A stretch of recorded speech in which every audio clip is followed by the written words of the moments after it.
자, 마태복음 26장 31절부터 35절 말씀 찾으셨으면 같이 읽겠습니다.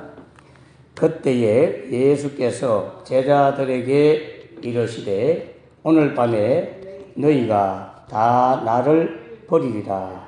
기록된 바 내가 목자를 치리니 양의 떼가 흩어지리라 하였느니라. 그러나 내가 살아난 후에 너희보다 먼저 갈릴리로 가리라. 베드로가 대답하되 이르되 모두 주를 버릴지라도 나는 결코 버리지 않겠습니다. 예수께서 이르시되 내가 진실로 내게 이르노니 오늘 밤 닭 울기 전에 내가 3번 나를 부인하리라. 베드로가 이르되 내가 주와 함께 죽을지언정 주를 부인하지 않겠나이다 하고 모든 제자도 그와 같이 말하니라. 아멘. 오늘은 베드로의 장담과 예수님의 장담, 이런 제목을 정해보았습니다.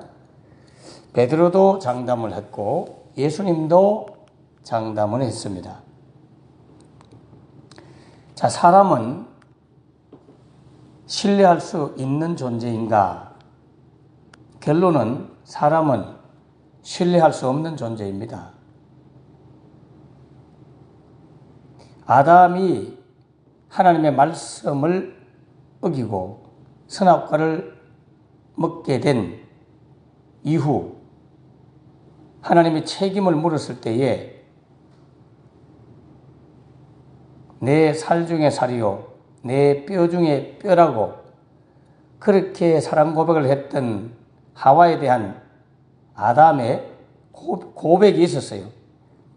그런데 선악과를 어찌해서 따먹었느냐 질문하니까 그 책임을 아담은 여자에게 떠넘기는 모습을 보게 되죠. 하나님이 데려온 저 여자 때문입니다. 저 여자가 먹으라 해서 먹었습니다. 그렇게 배신의 모습으로 아담의 모습이 나타나고 있죠. 그렇기 때문에 인류 역사의 시작은 배신의 시작이다. 그렇게 볼 수 있어요. 처음부터 서로 책임을 떠넘기고 사랑한다고 고백했지만 그 모든 것들을 내려놓고 자신의 안위와 자신의 이익을 위하여 기꺼이 다른 이에게, 아니 사랑하는 이에게 책임을 떠넘기는 그러한 모습이 바로 인류 시작의 모습이었습니다. 지금도 우리는 살아가면서 항상 타인의 눈에 있는 티를 보고 자신의 눈에 있는 덜보는 보지 못하고 항상 남 탓을 하고 살죠. 저 사람 때문입니다. 저 사람이 잘못입니다. 나는 잘못이 없습니다. 저 사람이 그랬기 때문에 나도 그랬습니다. 우리는 항상 타인에게 책임을 전가하고 타인에게 그 문제의 원인이 있음을 주장하는 그런 배신의 모습으로 살아가고 있습니다.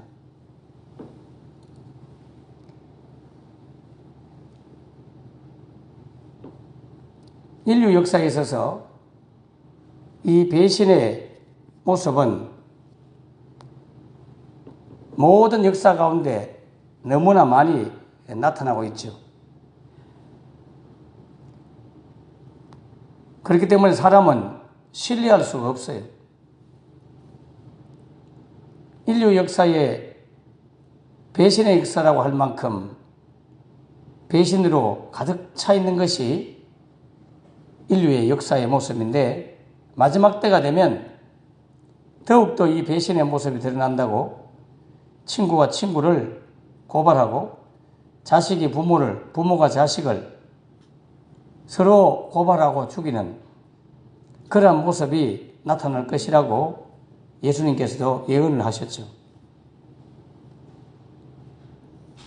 신하가 왕을 배신하고 자녀가 부모를 배신하는 그러한 모습들이 인류 역사에도 이어져 왔고 마지막 종말 시대에 서로 잡아 죽이고 고발 고소하는 그런 일들이 일어날 것이라고 배신의 역사로 시작된 배신의 역사로 끝나는 그런 모습으로 기록하고 있습니다.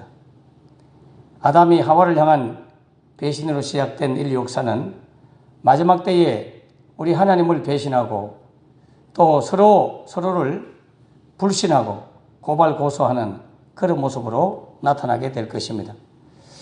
물론 모든 사람이 그런 것은 아니다라고 여러분 항변할 수 있을 거예요. 사육신, 생육신 이런 사건을 봐도 목숨을 걸고 배신하지 않겠다고 죽은 그런 분도 나타나고 있습니다. 예, 그럴 수도 있죠. 역사 안에 어떤 사람들은 신의를 지키기 위해서 기꺼이 자기 목숨을 버리는 사람들도 있습니다. 그러나 하나님은 인간의 그 연약함을 알고 계시기 때문에 자기의 신념과 신의를 지키기 위해서 비록 목숨을 버렸다 할지라도 인간 모두는 하나님을 배신하고 멀리하고 떠나는 그러한 죄성을 지닌 존재임은 부인할 수가 없습니다. 오늘 본문의 말씀에 마태복음 26장 32절부터 나와 있는 이 베드로의 장담하는 이 모습을 보면 주님께서는 말씀하기를 다 나를 버릴 것이다. 그렇게 예언을 하죠. 오늘 밤에 너희가 다 나를 버리리라. 예수님의 이 말씀에 대해서 베드로가 장담을 합니다. 모두 주를 버릴지라도 나는 결코 버리지 않겠나이다 하고 굳게 맹세하고 장담을 해요. 예수님은 이 베드로의 굳건한 장담을 받아들이지 않습니다. 그래서 다시 한 번 더 오늘 밤 닭 울기 전에 내가 3번 나를 부인하리라 하고 구체적으로 말씀을 해요. 자, 이쯤 되면 베드로도 자신에 대해서 다시 한번 생각해 봐야 함에도 불구하고 도리어 더 또 큰 소리를 치며 장담을 하죠. 내가 주와 함께 죽을지언정 주를 부인하지 않겠나이다. 또다시 장담을 하죠. 그러니까 다른 제자들도 이구동성으로 모두 베드로와 같은 고백을 했다고 되어 있어요. 베드로만 주님을 버리지 않겠다고 말한 것이 아니라 모든 제자들이 베드로를 따라서 우리도 주를 버리지 않겠나이다. 그렇게 같은 장담을 다 했습니다. 그리고 여러분 알다시피 얼마 후에 예수님이 붙들려 가실 때에 제자들은 다 도망을 치고 베드로는 3번 예수님을 부인하는 이야기로 이어진다는 것 여러분 잘 알 것입니다. 자, 이러한 내용에서 우리는 뭘 생각할 수 있을까요? 신앙의 문제에서는 섣불리 장담해서는 안 된다. 신중해야 된다.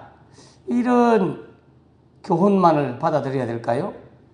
예, 아주 중요하죠. 자기 믿음을 장담해서는 안 돼요. 사도 바울도 고린도전서 9장 31절 말씀에 내가 나를 쳐서 복종하는 이유는 내가 남에게 전파한 후에 버림받을까 두렵다. 그러면서 늘 자신을 성찰하고 자신을 컨트롤하면서 죄를 짓지 않도록 자신을 쳐서 하나님의 말씀 앞에 복종시키며 살고 있다고 고백하고 있죠. 그렇기 때문에 우리는 우리의 믿음, 우리의 구원, 확신을 갖는 것은 중요하지만 장담을 해서는 안 됩니다. 그러므로 빌립보서에서는 두렵고 떨림으로 너희 구원을 이루라 이렇게 말씀하는 이유는 인간의 연약함을 아시는 하나님께서는 호언장담하지 말고 늘 두려운 마음으로 경건하게 주의 말씀 앞에 자신을 쳐서 복종시키며 살아가라고 그렇게 말씀하고 있는 내용이기도 하죠. 자, 그렇지만 오늘 이 본문의 말씀이 신앙의 문제는 섣불리 과신하거나 장담하지 말라고 하는 그런 뻔한 도덕적 교훈을 주기 위해서 이 말씀을 기록했을까? 그렇지 않다고 볼 수 있습니다.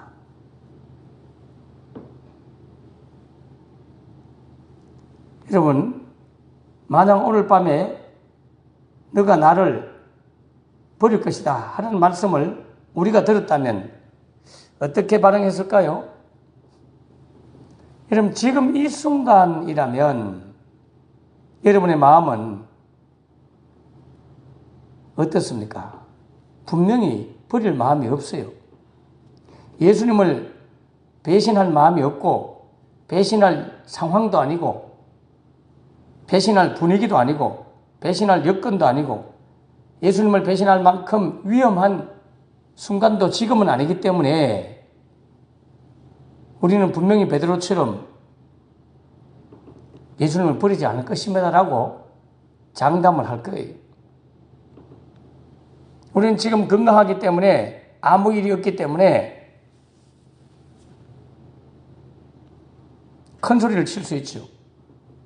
주님을 버리지 않겠다고. 그리고 지금 당장 죽을 존재도 아니기 때문에 내가 죽음 앞에서도 결코 주님을 버리지 않겠습니다. 이렇게 장담할 수 있어요. 근데 여러분, 막상 실제로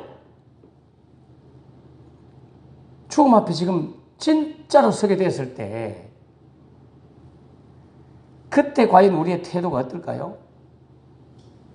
어떻게 나한테 이런 일이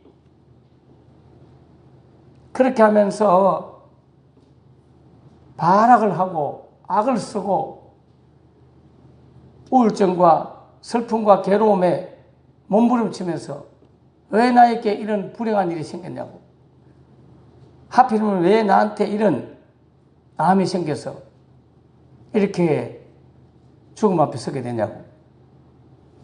여러분, 건강할 때는요 전혀 하나님을 향해서 원망이나 불평을 하지 않을 것 같습니다, 우리 자신이. 그러나 막상 그런 일이 닥치면 장담할 수가 없는 게 인간이에요. 그렇다면 오늘 하나님께서 너가 나를 버릴 것이다, 주님 그럴 리가 있습니까? 절대로 버리지 않겠습니다. 지금 아무 일 없을 때는 그러한 장담을 할 수 있고 고백이 가능해요. 오늘 베드로도 제자들도 지금은 아무 일이 일어나지 않을 것 같습니다. 아무 위험이 지금 없다고요. 그렇기 때문에 너희들이 나를 버리리라고 말할 때 그거는 말도 안 된다고 그렇게 큰 소리를 친 거죠. 지금의 형편이라면, 지금의 분위기라면 얼마든지 주님을 배신하지 않는다고 장담할 수 있습니다. 베드로와 제자들도 분명히 그랬어요. 아직까지 예수님께서 붙들려 가는 상황도 아니고 그런 심각한 두려운 현실이 다가오지 않았기 때문에 단지 그저 자신들의 심정으로만 주와 함께 죽을지언정 부인하지 않겠다고 장담을 한 것이죠. 그러나 실제로 이런 두려운 현실이 벌어진다면, 섭섭한 그런 마음이 생기는 일이 벌어진다면 우리는 끝까지 사람을 사랑하고 주님을 따라갈 수 있을까요? 우리가 기분 좋고 아무 일 없고 문제 없고 서로 사랑하고 아끼고 그럴 때 사랑과의 관계, 하나님과의 관계의 신앙은 결코 믿을 수가 없어요. 그토록 사랑한다고 고백했던 사람들도 어느 순간 사랑하지 못할 그런 상황이 벌어지거나 오해가 벌어지거나 문제가 딱 생기면 그 장담하고 고백했던 그런 고백은 온데간데 없이 다 사라져버리고요. 배신하는 것이 인간이에요. 목회를 하면서 늘 이런 경험들을 하면서 많은 주의 종들이 엄청난 배신의 아픔과 상처로 가슴이 얼룩지고, 그래서 목회자들이 오래 살기도 하는 분도 있지만 병을 얻어서 빨리 돌아가는 분이 많아요. 성도들을 위해서 혼신의 힘을 다해서 다 도와주니까 우리는 절대로 배신하지 말고 충성하고 순종하고 따르자 하고 온 가족이 저희 앞에서 그렇게 자기 자녀를 위해서 내가 모든 정보를 제공해서 취업 문제부터 결혼 문제부터 다 해결해 줬을 때 그들의 모든 부모들을 다 전도하고 장례하고 세례주고 온 가족을 예수 믿게 했을 때 그렇게 순종하고 따르겠다고 다짐을 해도요, 뭔 일이 벌어졌는지 무슨 오해가 생겼는지 어떤 상황이 바뀌면 그 모든 것이 온데간데 없고, 이게 모든 인간들의 특징이에요. 누구를 보고 비난할 게 아니에요. 그래서 옛날 어른들이 은혜는 물에 새기고 원수와 미움 같은 것은 돌에 새긴다고 뭐 그런 말을 왜 했겠어요? 인간들이 그렇다는 거죠. 사람이 그렇다는 거예요. 그러므로 누가 누구를 원망할 게 아니라 우리 자신들도 장담할 수가 없는 것이, 항상 우리의 신앙은 최악의 상황을 설정하고 주님 앞에 기도해야 돼요. 저는 예수를 처음 믿고 난 이후에 딱 가졌던 마음은 넘어지고 깨어지고 죽는 한이 있을지라도 예수님을 버리지 않기를 원합니다. 이 고백을 하면서 시작을 했어요. 가장 행복한 시간, 가장 잘 되는 시간, 가장 복되고 가장 원하는 모든 것들이 이루어지는 그런 상황을 상상하면서 예수를 믿은 것이 아니고, 예수님 믿는 것 때문에 엄청난 고난과 핍박과 어려움, 그 모든 것을 당하고 힘들어도 주님을 버리지 않겠습니다. 그렇게 시작을 했어요. 욥을 보면 바로 그럼에도 불구하고 주님을 버리지 않는 모습을 볼 수 있고, 다니엘과 다니엘의 세 친구라든지 예수님의 12제자라든지 그런 분들이 나중에 다 이 모습으로 바뀌잖아요. 우리의 신앙의 궁극적인 설정은 최악의 상태에서 주님을 버리지 않겠다고 하는 결정을 해야 되는 거지, 지금처럼 편안하고 행복하고 아무 일 없을 때 주님을 버리지 않겠습니다라고 하는 것은 그거는 호언장담을 해도 믿을 수가 없는 거예요. 87년도부터 대학에 들어가서 대학 사역을 쭉 하면서 가르쳤던 많은 말씀을 저와 함께 나누었던 말씀 제자들이 있었지만, 그들이 전국을 다니면서 찬양단으로 집회를 하고 은혜를 끼치기 위해서 떠돌아다녔지만, 제가 늘 그들에게 했던 말은 지금의 여러분의 모습은 믿을 수가 없다. 앞으로 결혼을 하고 난 이후에 직장을 다니면서 살아가면서 엄청난 인생의 어려운 문제 앞에 섰을 때 그때 여러분들이 예수님을 버리지 않아야 진짜 믿음이지, 지금 여러분이 앞에 서서 월십을 하고 율동을 하고 찬양단을 하고 지금은 결혼도 안 했고 혼자 살고 아주 믿음이 막 대단한 것 같지만 졸업하고 세상 안에 갔을 때 어떤가가 여러분의 신앙이 진짜다. 여러분 세월이 지난 난 후에 우연하게 식당에서 만났던 그런 제자들 가운데 교회를 안 다니는 아이들이 그때 그 친구들이 있다는 걸 발견하고, 와, 내가 그토록 그때도 앞으로 너희들이 어떻게 될지 모른다고 그렇게 설교를 했는데도 불구하고 제가 설교한 그 예언대로 그렇게 나잡히는 사람들이 있다는 거죠. 그럼에도 끝까지 믿는 사람도 있어요. 지금 우리 교회도 장로님, 권사님 여러분들은 끝까지 예수 믿는 사람이 되었죠. 그러니까 우리는 장담할 수 없어요. 대구교도소에서도 제가 사역을 할 때 그들이 교도소 안에서 은혜를 받고 바뀌기 시작하더라고요. 나름대로 바뀌어요. 재수자가 들어오면 화장실 옆에 거기에 초범들이 잠을 잡니다. 고수들은 화장실과 멀리 떨어져 있고, 그리고 화장실 청소도 처음 입소한 사람들한테 다 시켜요. 그런데 말씀을 듣고 예수를 믿고 깨달으면서 그들이 점점 그런 문화를 바꾸기 시작하더라고요. 그리고 그들은 늘 영치금을 넣어주기를 원하고, 바깥에 있는 신자들이 와서 음식을 들고 와서 뭔가 자기들한테 주기를 원하지, 자신들이 돈을 거두어서 나누어주고 베푸는 일이 없어요. 너무나 감정적이기 때문에 순간 화가 나면 폭력을 행사하고 문제가 생기기 때문에 교도관들이 늘 힘들어해요. 그런데 말씀을 듣고 점점 바뀌어서 화장실 청소 서로 하려고 줄을 서고, 화장실 옆에 서로 자려고 줄을 서고, 자기들끼리 돈을 거두어서 제가 집회하는 그 참여하는 성도들은 떡은 내가 준비해 가면 음료수는 자신들이 준비를 하고, 그렇게 하면서 바뀌는 걸 보고 교도관이 저에게 찾아와서, 와, 목사님, 이 인간들이 이제 사람이 좀 되는 것 같긴 해요. 그러면서 놀랍다고 막 반응을 하더라고요. 제가 다시 들어가서 그걸 보고 칭찬한 것이 아니라, 여러분의 모습을 보니까 기쁘기도 하고 고맙기도 하고 감사하기도 하다. 그렇지만 이 교도소 안에서 여러분의 변화의 모습은 진짜일 수가 없다.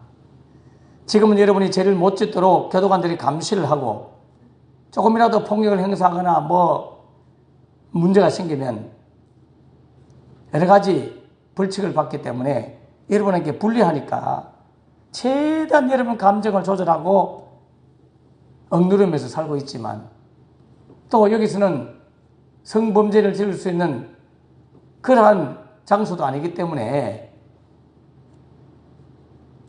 안전한 장소가 바로 교도소 아니다. 근데 밖으로 나가봐라. 밖에 나가면 유혹받을 일이 너무 많고 죄질 일이 너무나 많고, 여러분의 신앙은 온데간데 없이 다른 모습으로 나타날 일이 너무나 많다. 세상 안에 들어가서 여러분들이 출소해가지고 여러분들이 어떻게 살 것인가, 재범하지 않고 다시 여기 들어오지 않고 갱신의 삶을 살 수 있는가, 그때 여러분의 신앙이 증명이 되고 그게 여러분의 진실한 신앙이지, 여기서 아무리 고백하고 조금의 변화가 있다고 장담하지 말라고. 제가 끊임없이 그렇게 설교하고 가르쳤던 기억이 납니다.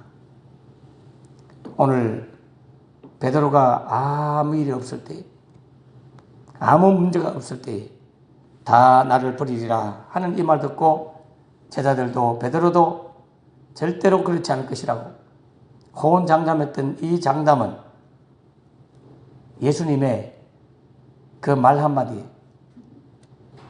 주님이 장담하죠. 베드로도 장담을 하고 예수님도 장담을 해요. 베드로는 버리지 않겠다고 장담을 하고, 예수님은 나를 버릴 것이라고 장담을 했고, 결론은 예수님의 장담, 예수님의 말씀이 증명이 되고 진리가 되었죠.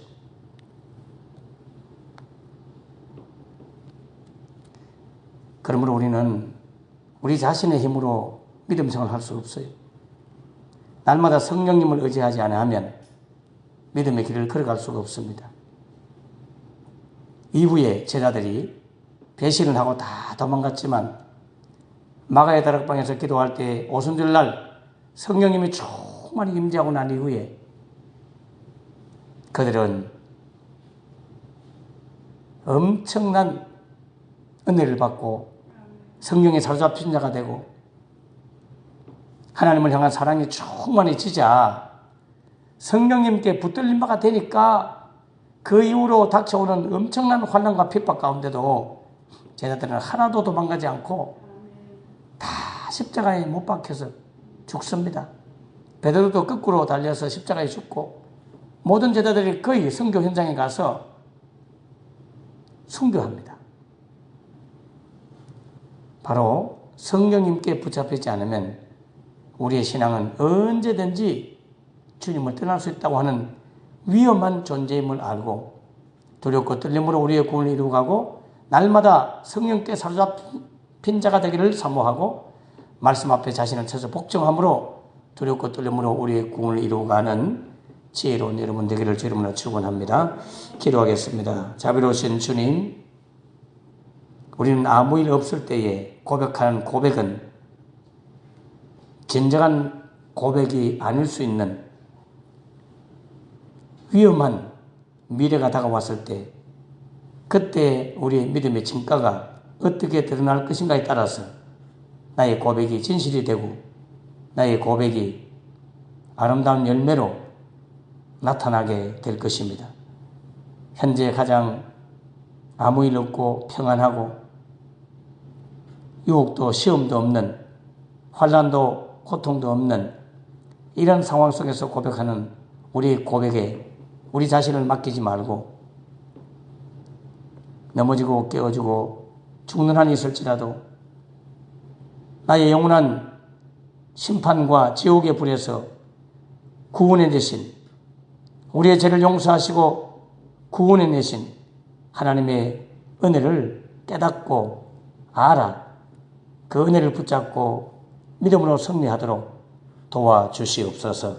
무엇보다도 성령님의 도움을 받지 아니하면 우리는 하나님을 언제든지 배신할 수 있고 성령에 사로잡혀 말씀 앞에 순종하지 아니하고 말씀 앞에 복종하지 아니하고는 우리가 약속하고 서약했던 많은 것들을 어기고 살고 신의를 버리고 배신의 길을 걸을 수밖에 없는 연약한 존재임을 깨닫게 해주셔서 날마다 말씀 앞에 나는 죽고 예수로 사는 우리가 되도록 도와주시옵소서. 성령님, 우리를 붙잡아 주시옵소서. 우리의 흔들리지 않는 믿음을 더하여 주시옵소서. 우리의 조금만 감정이 상하고 조금만 서운하고 뭔가 오해가 되고 곡해가 되고 뭔가 마음이 서운하고 힘들면 언제든지 신의를 깨고 믿음을 버리는 이런 연약한 자가 우리 모두입니다. 그러므로 우리 자신은 우리를 신뢰할 수가 없습니다. 오직 하나님만을 신뢰하고 성령께 사로잡힌 자가 되고 성령님께 붙들린 바가 되는 우리 모두가 되게 하여 주시옵소서. 성령 충만하게 하여 주시옵소서. 말씀 충만하게 하여 주시옵소서. 그 말씀 앞에 무릎 꿇고 순종하며 말씀에 매여 사는 우리가 되도록 도와주시옵소서. 할렐루야. 감사드렸고 예수님 이름으로 기도하옵나이다. 아멘. 아멘.